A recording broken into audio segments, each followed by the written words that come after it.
ప్రధానమంత్రి నరేంద్ర మోదీతో తెలంగాణ ముఖ్యమంత్రి రేవంత్ రెడ్డి బుధవారం సమావేశమయ్యారు. దాదాపు 2 గంటలకు పైగా మోడీతో భేటీ అయిన రేవంత్ రెడ్డి రాష్ట్రానికి సంబంధించిన అభివృద్ధి అంశాలపై చర్చించారు.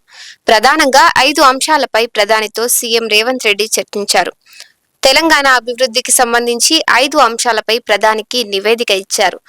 RRR ring road, Hyderabad metro railways 2కు 24,269 కోట్లు ఇవ్వాలని విజ్ఞప్తి చేశారు.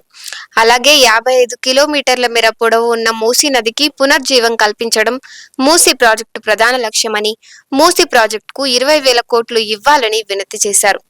అలాగే తెలంగాణకు 29 మంది ఐపీఎస్ల కొరత ఉందని ప్రధానికి తెలిపారు. Semiconductor mission advance semiconductor and electronics manufacture hub గా తీర్చిదిద్దాలని రాష్ట్ర ప్రభుత్వం లక్ష్యంగా ఎంచుకుందని మోదీకి వెల్లడించారు. తెలంగాణలో పెండింగ్ ప్రాజెక్టుల వివరాల నివేదికను ప్రధాని మోదీకి సమర్పించారు. తెలంగాణలో పెండింగ్ లో ఉన్న ప్రాజెక్టుల వివరాలను రేవంత్ కి ఇచ్చారు.